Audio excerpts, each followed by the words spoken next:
नमस्कार। कहानी विद जगत किशोर बटसाल में आप सभी का स्वागत है। साथियों, मेरा प्रयास होता है कि मैं अपने इन पहाड़ों के बीच से जो प्रतिभाएं निकलती हैं उनका परिचय आपसे करवा सकूं। हो सकता है उस प्रतिभा को देखकर पता नहीं कौन उनको अपना आदर्श मानकर कहां तक की छलांग लगा दे। एक नाम ऐसा है जो अब तक हमसे अपरिचित सा रहा, लेकिन दुनिया उसे पहचानती है, खासकर शतरंज की दुनिया। एक छोटा सा बालक जिसके पिता ने 3 साल की उम्र में खिलौनों की जगह चेस पकड़ा दिया। आइए मैं आपसे मिलवाता हूं सार्थक रावत, पौड़ी का बच्चा, पौड़ी गांव का बच्चा, हम सब का बच्चा और दुनिया का दुलारा। सार्थक रावत जी, कृपया अपने बारे में कुछ बताइए। मेरा नाम सार्थक रावत है और मैं पौड़ी से ही बिलोंग करता हूँ। मैंने अपनी 10th सेंट थॉमस से करी है और 12th ओपन बोर्ड से करी है।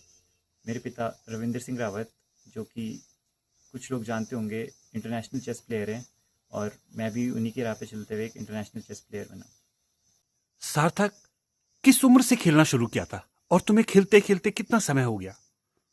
मेरे पापा ने मुझे 3 साल की उम्र में शतरंज के मोहरे चलना सिखा दिया था और मैं अब 23 साल का हो चुका हूँ, तो लगभग 20 साल से मैं चेस खेल रहा हूँ।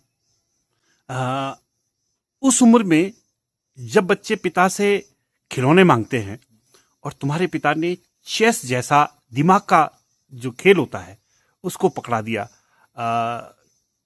क्या आज लगता नहीं है कि मुझे कभी खिलौने की कमी महसूस इसलिए नहीं हुई क्योंकि मेरे पापा ही मेरे साथ चेस खेला करते थे और मुझे किसी और चीज़ की ज़रूरत कभी पड़ी ही नहीं।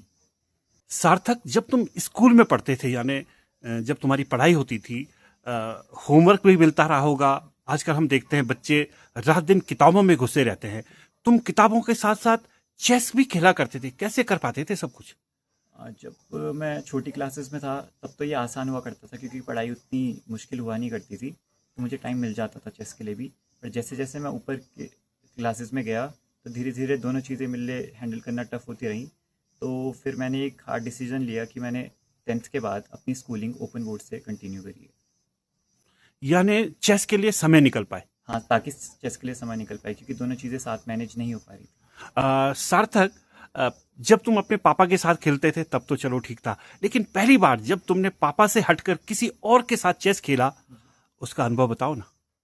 तो ये शायद जब मैं 5 साल का था तो मैंने शायद पहला टूर्नामेंट खेला था। पौड़ी में ही हुआ था वो, किसी सरदोत्सव में। और मुझे याद है कि मैं इतना छोटा था कि मैं एक चेयर में नहीं बैठ पाता था, तो 3 चेयरें लगाई गई थी मेरे लिए बैठने के लिए। और जब मुझे अकेला छोड़ दिया खेलने के लिए तो मैं रोने लग गया था पहले, पर मैं वो गेम जीत गया था और उसके बाद मैं काफ़ी खुश हुआ था। तुमने पौड़ी में खेला, वो अनुभव भी बताओ ना, जब तुमने किसी अंतरराष्ट्रीय खिलाड़ी के साथ पहली बार खेला हो। तो ये होगी 2018 की बात, जब मैं पहली बार इंडिया से बाहर गया था। हम्म। मैं काठमांडू गया था और वहाँ पे मैंने पहले ही राउंड में वहाँ के जो टॉप सीडेड प्लेयर थे, जिनकी 2600 रेटिंग थी, ग्रैंड मास्टर थे सर्गेई वोल्कोव, रशिया के, उनके साथ खेला। बाहर तो मैं एक्साइटेड था काफ़ी, पर अंदर ही अंदर एक डर भी था कि अगर हार गया तो क्या होगा। वो मैच में हारा था, पर पहली बार एक ग्रैंड मास्टर के साथ खेलने का एक्सपीरियंस मुझे काफ़ी अच्छा लगा। शतरंज से मैं खुद बहुत ज्यादा परिचित नहीं हूं, कृपया बताएं कि जिसमें जो रेटिंग होती है, क्योंकि हमने जो देखा है जब हम स्कूल में पढ़ाई करते थे तो हमारे समय में एक नाम बड़ा विश्व प्रसिद्ध हुआ था और उसको शायद पहली बार हमको भी मालूम पड़ा कि शतरंज कोई खेल है। वो नाम है विश्वनाथन आनंद। वो रात दिन तक खेलते थे, कई दिनों तक वो खेल चलता था और हम समझते थे ये हो कैसे संभव हो पाता है। कृपया बताएं कि आप लोग जब शतरंज खेलते तो आपकी रेटिंग कैसे बनती है? जी, तो सबसे पहले विश्वनाथ आनंद तो हर किसी के ही इंडिया में इंस्पिरेशन होंगे, मैं बोलूँगा। जो चेस है वो ऑफिशियलेट किया जाता है फीडे द्वारा, वो पूरे वर्ल्ड की चेस बॉडी है। तो उनकी एक फीडे रेटिंग होती है जो आपको बताती है कि आप किस प्लेस पे अभी स्टैंड करते हो। तो जो ये फीडे रेटिंग है, इसको लेने के लिए आपको एक ऑफिशियल फीडे टूर्नामेंट खेलना होता है जिसमें 9 या 10 राउंड करीब होते हैं और आपको रेटेड प्लेयर्स के अगेंस्ट 2.5 पॉइंट बनाने होते हैं और उसके एवरेज के अकॉर्डिंग आपकी रेटिंग आती है। आपकी जो फिडे 1939 अगर मैं एग्जैक्टली बोलूँ। जी। और मैंने अपनी फीडे रेटिंग ली थी 2016 के अक्टूबर में, और वो आई थी आप 1290, और उस समय 1000 से रेटिंग स्टार्ट होती थी, और मैं 2 साल के अंदर ही 1800 प्लस हो चुका था, 1890 हो चुका था। पर उसके बाद मुझे काफ़ी सेटबैक मिले, मैं काफ़ी बार नीचे गया रेटिंग में। उसके बाद फिर कोविड आ गया, उस खेलना कम हो गया। तो अब जाकर मैं इसी साल चेन्नई में मैंने एक टूर्नामेंट खेला था जनवरी में, 1900 रेटिंग क्रॉस करी है। सार्थक, ऐसे खिलाड़ियों के नाम जिनके साथ तुम खेल चुके हो। एक सबसे जो मैं बोलूँगा जिसने सबसे बड़ी अचीवमेंट करी है वर्ल्ड में, वो है वोलोडोर मुर्जिन। वो एक रशिया का प्लेयर है, ग्रैंड मास्टर है, 16-17 साल का होगा, और उसने वर्ल्ड रैपिड चैंपियनशिप जीती थी 2022 में। आपको उसकी वीडियो भी दिखेगी यूट्यूब में मेरे साथ। यहीं पर मैं एक सवाल और पूछना चाहूंगा, ऐसे कौन से खिलाड़ी हैं जिनके साथ तुम खेलना चाहते हो? अगर अभी जो जीवित हैं उनमें से मैं बोलना चाहूँ तो मेरे फेवरेट मैग्नस कार्लसन मैं बोलूँगा। और अगर किसी पुराने खिलाड़ी का नाम लूँ तो बॉबी फिशर करके, बहुत लोग जानते नहीं होंगे, मैं उनका नाम बोलूँगा। तुम्हारे गुरु कौन है? मेरे क्या मैं ये डैड। मान के चलूं कि जिन्होंने तुम्हें शतरंज पकड़ाया, तुम्हारे पिता रवि, आदरणीय रवि जी, क्या वही तुम्हारे गुरु हैं? हाँ, मैं उन्हीं को अपना सबसे बड़ा गुरु मानूंगा और सबसे बड़ी इंस्पिरेशन मानूंगा। हालांकि मेरे लाइफ में एक दो और रहे हैं, जैसे एक नरेंद्र सिंह जी और एक DS नेगी जी करके थे, तो उन्होंने भी मेरा काफ़ी साथ दिया है, पर मैं अपना सबसे बड़ा गुरु अपने पापा को ही मानूंगा। गुरु तो पापा को मानते हो, आदर्श किसको मानते हो? आदर्श भी मैं अपने पापा को मानूंगा, और उसका एक सबसे बड़ा कारण ये है कि जब उनके पास कुछ फैसिलिटीज़ नहीं थी, जब उनको घर से सपोर्ट नहीं मिलता था, फिर भी उन्होंने चेस खेला और स्टेट चैंपियन बने और काफ़ी अच्छे लेवल तक गए, फीडे रेटिंग प्राप्त करी, उत्तराखंड में नंबर 1 लेवल पर आए, और वो मुझे ये सब सारा सपोर्ट प्रोवाइड कर रहे हैं। तो मैं चाहूँगा कि मैं उनकी उम्मीदों पर खड़ा रहूँ, तो इसलिए मैं उन्हीं को इंस्पिरेशन मानता हूँ। अच्छा, आपने रेटिंग की बात करी। रेटिंग लाने के लिए आपने किस किस चीज की मदद दी अपने को? जैसे हम कहते हैं रिजल्ट मुझे सुधारना है, जी। तो आपने क्या था, कुछ चीजें बताओ ना हमें। रेटिंग के लिए मुझे उतना वो मतलब स्ट्रगल नहीं करना पड़ा। मेरे पहले ही टूर्नामेंट में रेटिंग आ गई थी, क्योंकि एक तो मेरे पापा का सपोर्ट था ही, और मैं बचपन से ही चेस खेलना जानता था और मुझे शौक था इस चीज़ का, तो मुझे काफ़ी आसान लगा है। शतरंज में कोई ऐसी चीजें होती हैं कि कोई शैली होती है खेलने की, या एक ही शैली होती है जो कि शतरंज खेल रहे हैं, नहीं, या? प्लेयर अलग स्टाइल का होता है, कोई पोजिशनल खेलता है, कोई हाँ अटैकिंग खेलता हाँ है, हाँ कोई हाँ। एंड गेम में एक्सपर्ट होता है। तो मैं ये बोलूँगा कि जितने डिफरेंट प्लेयर होते हैं वैसे ही डिफरेंट मूव्स होते हैं चेस में, और वैसे ही सबका डिफरेंट स्टाइल होता है। हमारा प्लेयर यानी सार्थक रावत, वो कौन सी शैली में खेलता है? मैं अटैकिंग और पोजिशनल मिक्स खेलना पसंद करता हूँ। आप सबसे ज्यादा कंफर्ट कब होते हैं, जब सामने जो जिस रेटिंग के साथ आप खेल रहे हैं और वो किस शैली में खेल रहा हो? आ, जब वो पोजिशनल खेल रहा हूँ और मैं अटैकिंग खेल रहा हूँ, तो मैं उसमें काफ़ी कंफर्टेबल रहता हूँ। तुम सबसे ज्यादा परेशान कब होते हो कि जब किस शैली का खिलाड़ी सामने से आ रहा हो? जब मेरी पोजीशन ओपनिंग से ही ख़राब हो और एक अटैकिंग प्लेयर हो जो मुझे बिल्कुल सांस लेने का मौका न दे रहा तुमने अपने जीवन में सबसे लंबा खेल कब खेला था और किसके साथ खेला था, हो। और कितने समय का खेला था? ये अभी रिसेंटली ही बात है, मैं बैंकॉक गया था अप्रैल में खेलने के लिए, और लास्ट राउंड था, 2052 रेटेड कोई प्लेयर था डेनमार्क का।